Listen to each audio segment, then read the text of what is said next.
جان تو پیاری ہے. تو اب دکھا دیا گیا وہاں بھی یہ ہوا. واللہ علیم بالظالمین، اور اللہ ایسے ظالموں سے خوب باخبر ہے. وقال لهم نبیہم، اور ان سے کہا ان کے نبی نے، ان اللہ قد بعث لکم طالوت ملکا، تمہارے لیے اللہ تعالیٰ نے طالوت کو بادشاہ مقرر کیا ہے. ان کا نام تورات میں آیا ہے سول یا ساؤل، SAUL. اب یہ سمجھ میں نہیں آتا، ہو سکتا ہے کہ اصل نام ساؤل ہو، لیکن چونکہ وہ بہت قداور تھے، طول قداور، اس لیے ان کا ایک صفاتی نام ہو طالوت. قرآن مجید نے صفاتی نام لیا ہے کہ وہ بہت قداور تھے. قالوا انا یکون له الملک علینا، اب انہوں نے کہا کیسے ہو سکتا ہے کہ اسے بادشاہت ملے ہمارے اوپر، ونحن احق بالملک منہ، ہمیں زیادہ حق حاصل ہے اس کے مقابلے میں کہ ہمیں بادشاہی دی جائے. ولم یؤت سعۃ من المال، وہ تو مفلس ہے، اسے تو اللہ نے کوئی زیادہ دولت دی نہیں ہے، کیونکہ ان کے معیار تو یہی تھے جو دولت مند ہے وہی صاحب عزت ہے. قال ان اللہ اصطفاہ علیکم، اب نبی نے کہا اب جو چاہو کہو، اللہ نے اس کو چن لیا ہے تم پر. یہ فیصلہ اب ہو چکا، اللہ کا فیصلہ ہے، ڈیوائن ججمنٹ ہے، ڈیوائن ڈیسیژن ہے، کین ناٹ بی ریووکڈ. وزادہ بسطۃ فی العلم والجسم، اور اسے کشادگی عطا کی ہے علم اور جسم دونوں چیزوں میں. قداور ہے، طاقتور ہے، اور اسی طریقے سے علم اور فہم دیا ہے. تم دولت دیکھتے ہو، اللہ نے چنا ہے ان دو چیزوں کی بنا پر، جسمانی طاقت، جسمانی قوت، اس دور میں ظاہر بات ہے اس کی بہت ضرورت تھی، اور دوسرے یہ کہ اسے علم دیا ہے، فہم دیا ہے، سمجھ دی ہے، دانش دی ہے. واللہ یؤتی ملکہ من یشاء، اور اللہ تعالیٰ جس کو چاہتا ہے اپنی بادشاہت دے دیتا ہے. واللہ واسع علیم، اللہ بہت سمائی والا ہے، واسع، اس کی وسعت جو ہے وہ اتھا ہے، اور علیم، اور سب کچھ واسع علیم، جاننے والا ہے. یعنی وہ جس کو جو کچھ دیتا ہے بربنائے علم دیتا ہے، کون اس کا مستحق ہے.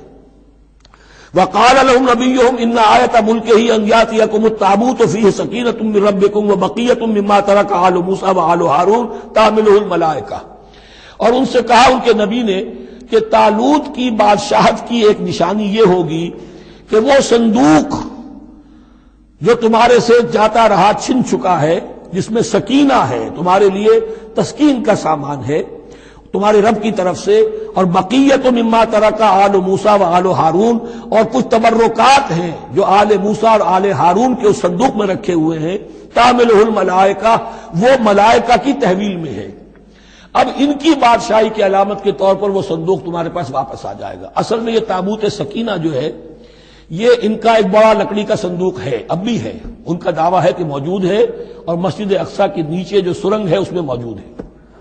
بعض ذرائع سے فوٹو لے کر بھی انہوں نے ڈاکومنٹری فلم بھی ابھی دکھا دی ہے کہ موجود ہے.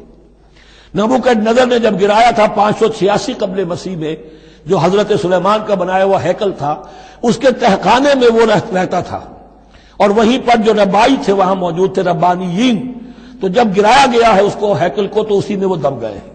لیکن وہ چاروں طرف سے جو بھی تہخانہ تھا بند ہو گیا ہوگا، اور وہاں پر ان کی لاشیں بھی ہیں اور تابوت سکینہ بھی ہے.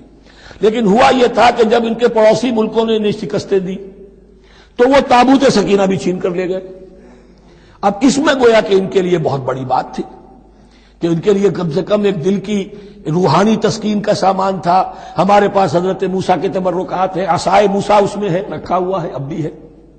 اسی طریقے سے اس میں وہ جو جن تختیوں پر تورات لکھی ہوئی دی گئی تھی حضرت موسیٰ کو، وہ موجود ہے، ان کے کہنے کے مطابق اب بھی ہے. تو اس طریقے سے ان کے لیے تسکین ہوتی تھی، جیسے کہ مسلمان کو خانہ کعبہ کو دیکھ کر تسکین ہوتی ہے.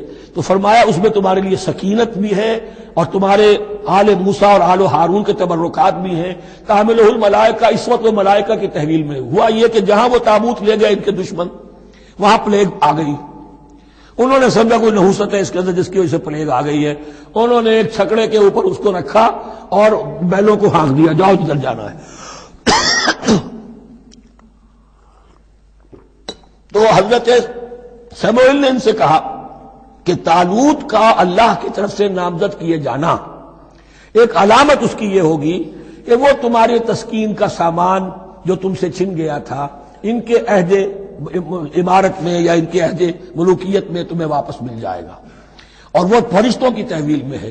تو ایک روز وہ چھکڑا جو ہے وہ لیے ہوئے وہ تابوت ان کے ہاں پہنچ گیا. ان فی ذلک لآیۃ لکم ان کنتم مؤمنین، یقیناً اس میں تمہارے لیے نشانی ہے اگر تم ماننے والے ہو۔ فلما فصل طالوت بالجنود، اب جب حضرت طالوت اپنے لشکروں کو لے کر چلے، ان میں سے جو لوگ تو انکار کر گئے رہ گئے، جو لوگ چلے ساتھ ان کو لے کر چلے۔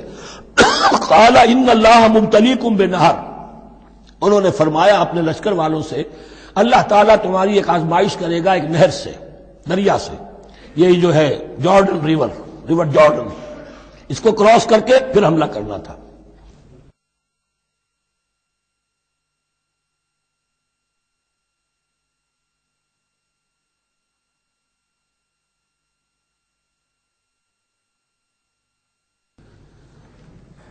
بسم اللہ اولہ وآخرہ۔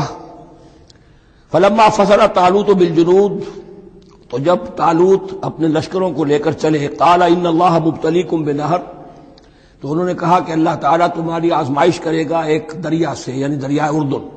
فمن شرب منہ فلیس منی، جو اس میں سے پیٹ بھر کر پانی پیے گا وہ مجھ میں سے نہیں ہے۔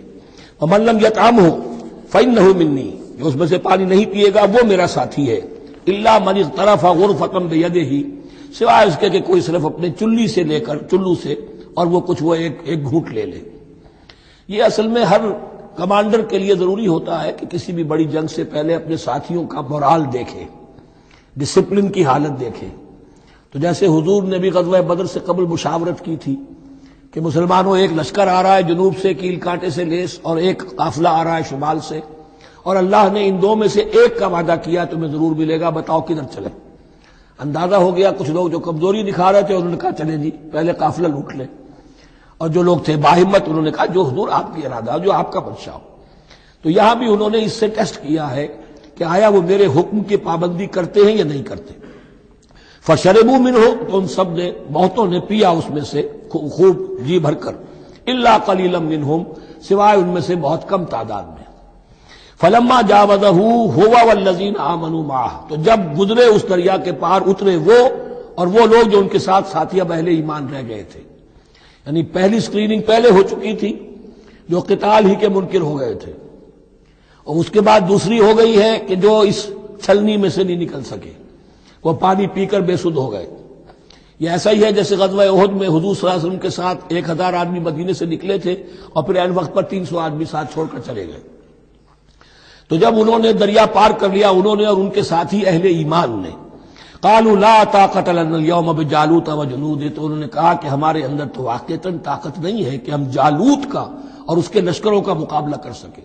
یہ گولیت جس کو کہتے ہیں جالوت، یہ بڑا قوی ہیکل انسان تھا، اور اس کا جو زرہ بختر تھا وہ اتنا پورا جسم ڈھکا ہوا کہ سوائے آنکھ کے سوراخ کے اور کچھ نہیں تھا اس میں، جو نظر ہی نہیں آتا تھا۔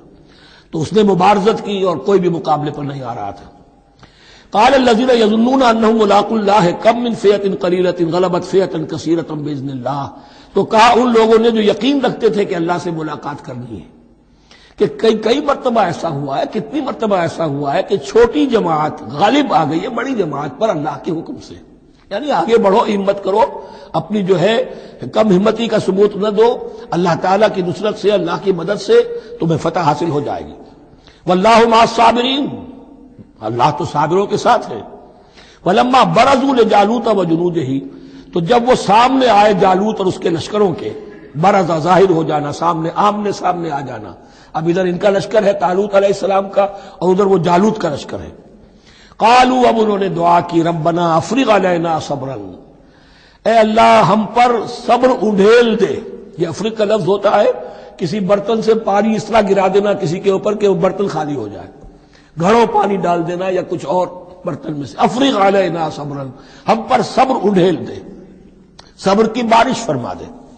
ربنا افرغ علینا صبرا وثبت